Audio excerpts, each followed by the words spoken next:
esta obra es Los abuelos, los ancestros también es el título. Es una obra, digamos que casi biográfica y es una obra autorreferencial. Y habla de sucesos reales que acontecieron en mi familia, que de alguna manera revelan el país donde estoy viviendo o me acercan al país donde estoy viviendo. Es un díptico, o sea, hay una parte arriba y otra abajo, bastante grande, creo que llega a los 4 metros o más por 2 de ancho. La parte inferior, la parte de abajo, son una serie de personajes que están posando para una fotografía, ¿no? Del lado izquierdo están mis abuelos paternos, que son de Michoacán. Ellos provienen de Michoacán. Y del lado derecho están los abuelos maternos, que son de Puebla. En específico, la abuela estuvo viviendo en Cholula. Por eso es que cuando yo nací, al segundo día de haber nacido, me llevaron a Cholula y ahí pasé los primeros 6 meses de mi vida.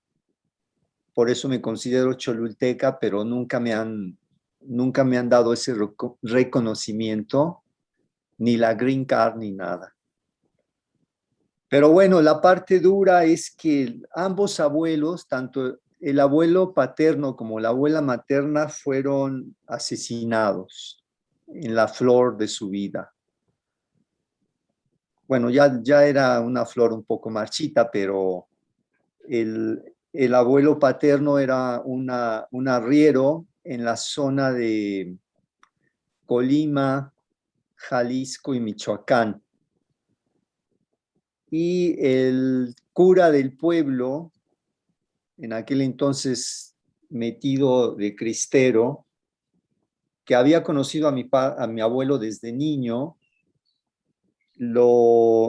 como él era revolucionario, agrarista, estaba repartiendo las tierras de las haciendas, pues era un blanco muy solicitado, muy perseguido, y cuando lo llegan a encontrar, lo asesinan, lo matan al grito de Viva Cristo Rey. Y del otro lado, la abuela Elvira, que parece entonces ya había enviudado del señor que está a su lado, que es el abuelo Leopoldo, se queda con 10 hijas.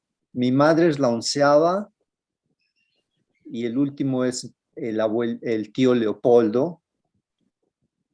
Y yo no me imagino cómo, o sea, cómo se les ocurrió tener 10 hijos, ¿no? Pero las familias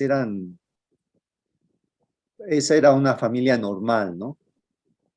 Entonces agarra toda su prole, porque Cholula no le es un lugar cómodo, porque está su esposo, el abuelo, era 100% cholulteca, pero ella no pertenecía a la alcurnia cholulteca, entonces prefiere dejarla para irse a Atlisco. Estamos hablando de los 30 en México. Y pone una tienda de ropa, la cual abastece con la mercancía de la Ciudad de México. Entonces viaja constantemente de Atlisco, Puebla, a la Ciudad de México con su mercancía en camión, en los camiones que había de pasajeros, etcétera. Y el paso de la ruta es por Río Frío. Entonces ahí teníamos a los bandidos de Río Frío que le marcan el alto al chofer, no se para, le disparan al autobús, eh, no le pegan al chofer, se sigue el camión, llegan a Puebla y cuando se baja toda la gente descubren un hilo de sangre. Por eso el cuadro está todo lleno de rojo, ¿no? Es el color que vela toda la atmósfera, todos los personajes, todos los símbolos, todo. Eh, y queda sentada con un balazo en el corazón, muerta en el autobús, ¿no? Y de ahí, bueno, se dispersa su prole. Mi madre se viene a la Ciudad de México con unos familiares, etcétera. Y arriba en la parte central está la imagen de mi padre y de mi madre, eh, que tiene la referencia de Michoacán, Puebla. Entonces, abajo está mi hermana y yo con pequeños rostros dentro de la composición general. Y luego, en la parte de arriba,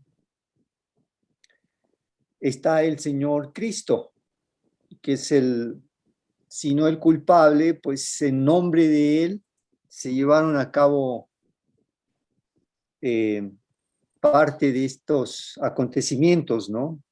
Pero es un Cristo que tiene una referencia oriental porque es a la vez un Krishna con varios brazos dentro del pecho de Cristo, ¿no? Es una imagen bastante, para mi punto de vista, bastante poderosa, también censurada varias veces, eh, sobre todo en Puebla. Y detrás de esta imagen está digamos que un autorretrato doble, ¿no? Un autorretrato que se refiere al doble juego que tenemos todos, esta doble idea de uno mismo, es decir, la parte buena de uno y la parte de la sombra, la parte de la maldad, la parte de la perversidad, ¿no? Y está como desvaneciéndose en la parte, en el background, en el fondo del cuadro, ¿no? No es un autorretrato que sea obvio, que tenga prioridad en la pintura, ¿no? Sino que está así como en la atmósfera. Y pues habla un poco de la manera en que nuestros ancestros, nuestro pasado, nos va conformando en, en todos los aspectos que tenemos en la vida. Y porque el cuadro para mí representa una especie de búsqueda de por qué le pasó esto, por qué pasan este tipo de cosas, que de qué manera para mí estos hechos trágicos han dejado una huella, ¿no? Eh, pero más bien yo siento o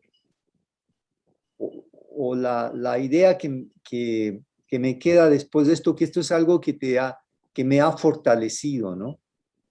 Porque si tú te imaginas la cantidad de gente que ha sido asesinada en las últimas décadas, o la gente que ha sido asesinada en la revolución y en la posrevolución, pues somos un país sanguinario y un país de huérfanos.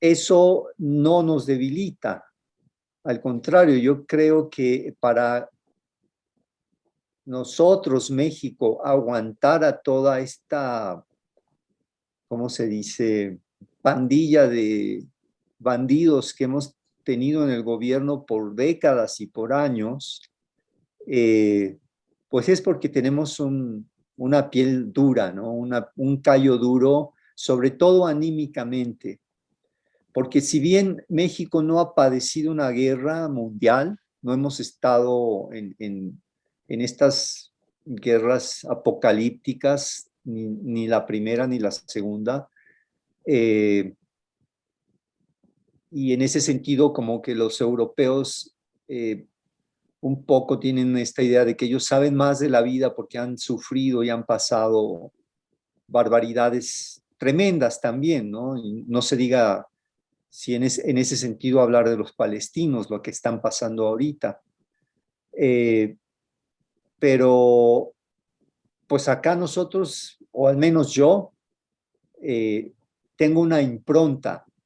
Esta pintura es una impronta psíquica de de la vida de mi familia, no por eso traumática, no por eso me coloca a mí en una posición de víctima, eh, sino todo lo contrario, ¿no?